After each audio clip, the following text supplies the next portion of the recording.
Hello everyone.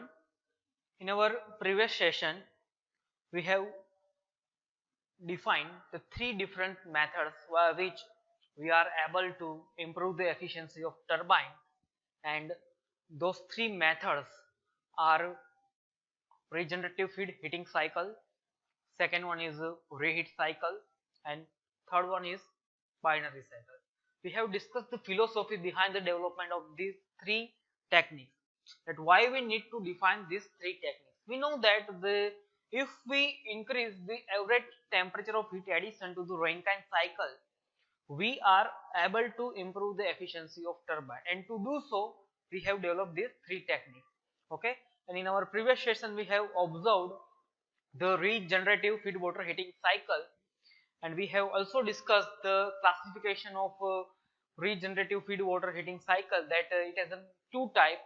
First one, regenerative feed heating cycle with a direct contact heat exchanger, and second one is a regenerative feed heating cycle with indirect contact heat exchanger, and in which we have seen that we are incorporating heat exchanger in between the condenser and the boiler. Okay, and we are supplying some amount of the steam that is extracted from the turbine to the feed water heat exchanger.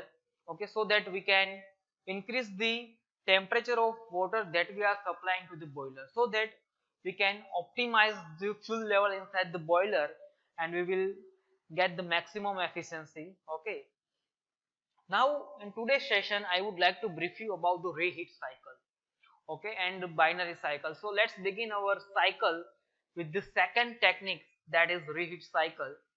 Okay, so let's start reheat cycle. Now why we need to develop reheat cycle? So we know that whenever the steam is getting expand, okay, in turbine, because of the expansion the pressure and temperature is getting reduced. As the temperature is getting reduced, okay, it means that the dryness of fraction of steam is getting reduced.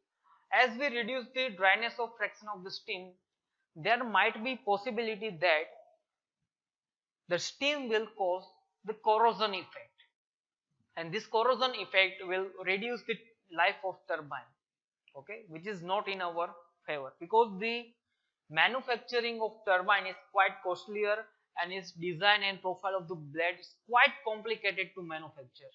Okay, it requires some of the extraordinary techniques to develop the turbine blade. Okay, so to avoid the failure of the turbine in short time due to corrosion, we need to maintain certain level of dryness of fraction. And how to maintain that dryness of fraction? Throughout the equipment, I mean to say throughout the turbine as well as inside the condenser, because whenever the steam is getting passed inside the condenser, but obvious that the liquid will cause the corrosion in condenser as well. So to limit the dryness of friction throughout the cycle, we need to define some of the strategies, and that strategy is nothing but just make a reheat cycle. Okay, so let's begin with the schematic of the reheat cycle. First we understand the theoretical aspect, and then we will plot the TS diagram for the same.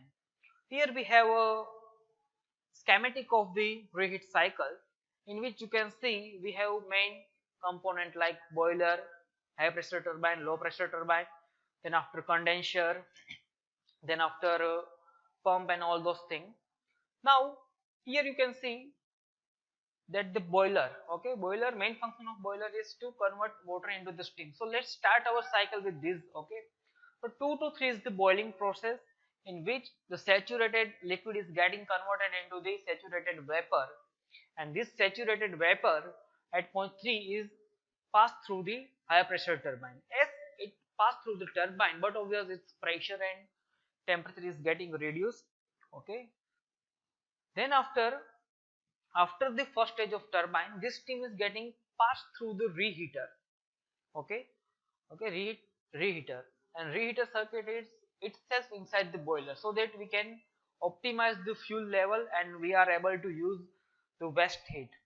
Okay, so after the reheater, the steam is again expand into the low pressure turbine. Okay, after the low pressure turbine expansion, it will send toward the condenser. Okay, in condenser we obtain the condensate. The same amount of the condensate we are supplying to the boiler using the pump. So the cycle will continue. Now just observe the schematic of cycle and just note down the how many pressure is exist in this cycle. So you can say one pressure is correspond to the boiler and one another pressure that is correspond to the condenser. So to plot the TS diagram, you need to plot two constant pressure process in TS diagram. Okay, so just plot two constant pressure process in TS diagram, because we have studied in engineering thermodynamics that how to plot two constant pressure path on the TS diagram. So just plot two path. Now locate different state point. So to locate this point, just start cycle with point number 3. At point 3 we know that we have a set superheated state. So just locate point 3 anywhere on superheated state at boiler pressure. Okay, because we are dealing with theoretical aspect only.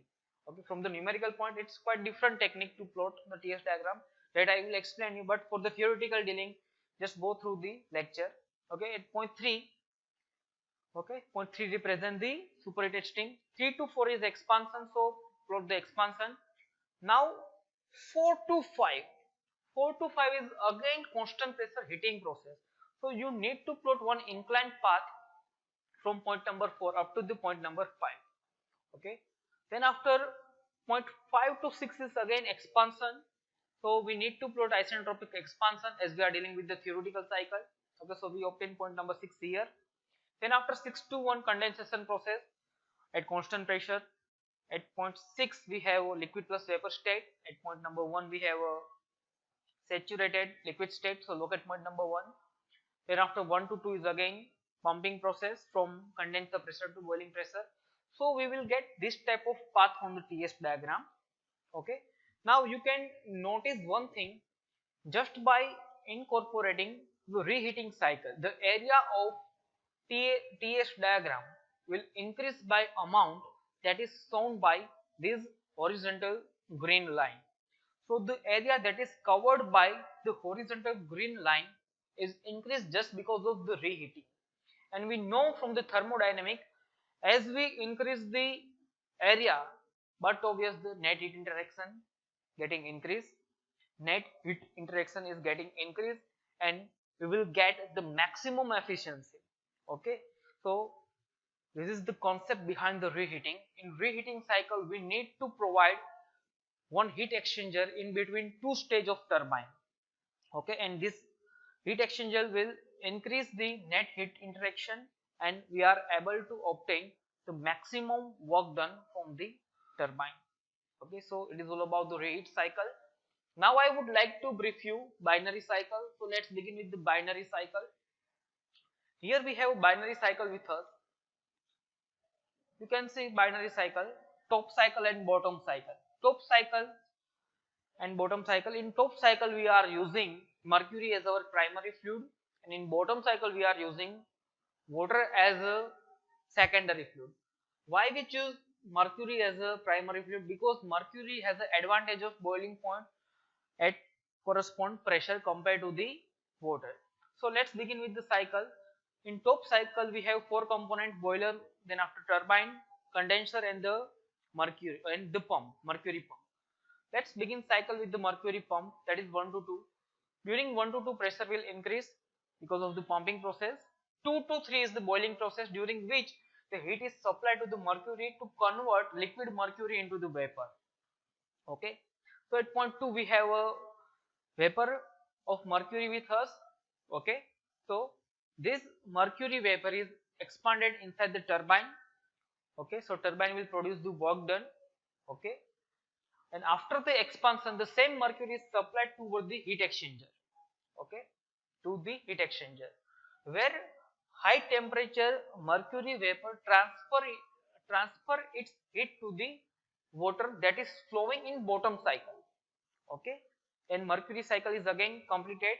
Okay, after the heat exchanger, I mean to say. So 1 2 3 4 path indicate the mercury cycle, that is our top cycle.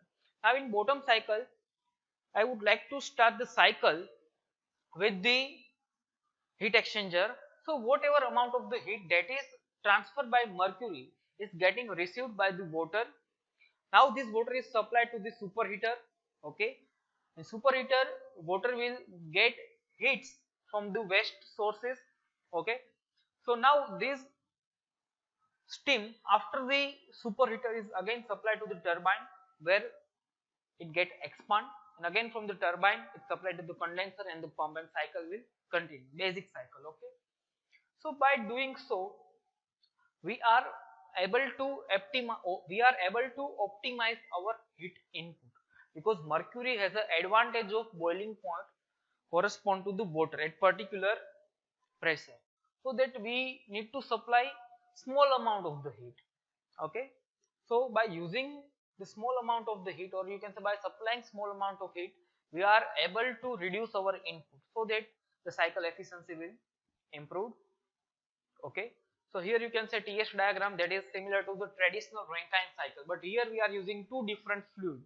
One is mercury and second one is water. So the critical curve of water and mercury both are different, so we need to plot two different critical curve. One is correspond to the water, that is shown toward the bottom side, and top is correspond to the mercury that I have shown toward the top side. And then after you need to plot the location of different point. Okay, and you will get this type of the curve. So by using the binary cycle we are able to optimize the heat input, and we will get the maximum work done. Okay, so it is all about the binary cycle. So we have three different technique with us, by using which we are able to improve the efficiency of turbine, or you can say thermal power plant. So it is all about the steam turbine. Okay, so here we have completed our chapter steam turbine, that is chapter number 1 as per our syllabus. Okay.